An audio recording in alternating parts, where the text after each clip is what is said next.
Docteur Rochdi Talib, bonjour. Aujourd'hui, vous êtes présent à la Bourse de Casablanca pour un événement majeur, aussi bien pour le groupe, mais également pour le secteur boursier. Vous faites votre introduction en bourse aujourd'hui pour une levée de fonds de 1,2 milliard de dirhams. Un mot sur cette introduction et sur les objectifs du groupe pour cette opération qui s'articule, qui est spéciale aujourd'hui. Écoutez, comme vous l'avez bien dit, c'est un très grand jour, dans la mesure où cette levée de fonds, elle ne servirait pas uniquement pour gagner de l'argent, non, c'est au contraire, c'est là dans la majorité donc c'est les 800 millions de dirhams sur les 1,2 qui vont servir exclusivement au développement dans un secteur qui est très sensible. C'est un secteur où il y a quand même beaucoup de choses à faire encore. Il y a le ministère de la Santé qui a un programme intéressant qui est en cours et j'espère contribuer avec notre groupe à renforcer l'offre de soins à l'échelle nationale. Et cette levée de fonds, j'espère avec cette introduction qu'on espère réussir, l'introduction en bourse, faire de telle sorte à ce qu'il y ait un maillage à l'échelle nationale, de tout le territoire national, avec des unités ou des établissements répondant aux normes et puis répondant aux attentes de la population marocaine. D'accord. Depuis l'adoption de la loi 131/13, le groupe mène un plan de développement qui est très accéléré. Aujourd'hui, comme on vient de dire, c'est un pas important dans la vie du groupe. Est-ce que cette levée de fonds, cette introduction va accélérer davantage votre développement et vos ambitions à l'échelle nationale? Et comment? Là, déjà, d'aujourd'hui, on va être d'ici quelques jours à 1800 lits, une offre assez importante. Et d'ici fin mars, à quelque chose comme 2300 lits. Et à l'horizon 2024, je ne vous parle pas dans l'air, tout est concrétisé, on va être à 3000 lits à l'échelle de tout le pays, au niveau de 15 villes d'ici fin 2024. Et puis, on verra par la suite, à partir de 2024, quel projet on va mener à partir de 2025 et au-delà.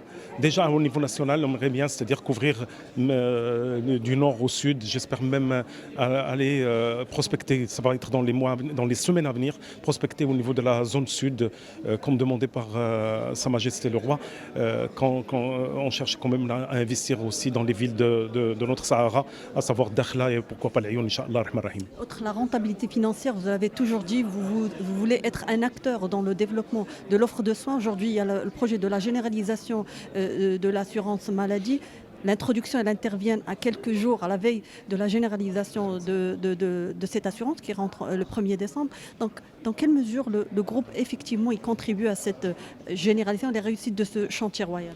C'est un grand chantier qui est porté par Sa Majesté. Et Dieu merci que ça a été porté par la haute autorité du pays, parce que là, c'est un programme qui a été respecté à la lettre. Et comme vous l'avez bien dit, le 1er décembre, la généralisation, elle va concerner surtout une population qui était complètement qui n'avait pas accès aux soins dans le secteur privé. Maintenant, à partir du 1er décembre, elle a le droit de venir se faire soigner avec son assurance maladie AMO, que possède la majorité des Marocains. Donc, à partir de cette date-là, il faut quand même s'attendre à un nombre de plus en plus important de personnes qui vont fréquenter le secteur privé. Donc, il fallait se préparer stratégiquement pour pouvoir être à la hauteur ou au rendez-vous plutôt de cet événement majeur. 11 millions de personnes qui vont basculer vers l'AMO, c'est pas rien.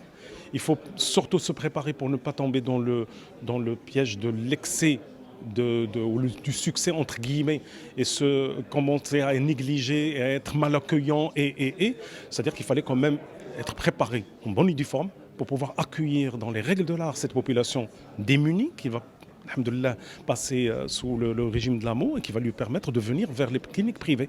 Donc j'appelle de tout mon cœur tout le secteur, tous mes confrères du secteur privé à se préparer correctement pour accueillir dans les règles de l'art, comme j'ai dit, cette bonne population qui arrive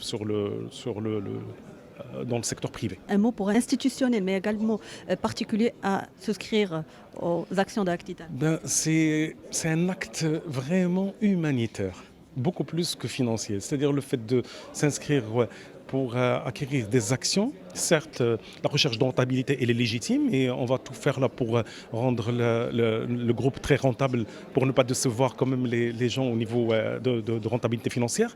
Mais par contre, là, le côté humanitaire, il est prioritaire. Et c'est un secteur tellement sensible que j'appelle tout un chacun, aussi bien les institutionnels que les personnes physiques, d'adhérer pleinement à cette démarche qui est beaucoup plus humanitaire qu'autre chose. et j'espère y arriver dans les jours à venir, Inch'Allah. Merci, Dr Rojdi Talib. Je rappelle, vous êtes président du groupe Agdital. Merci.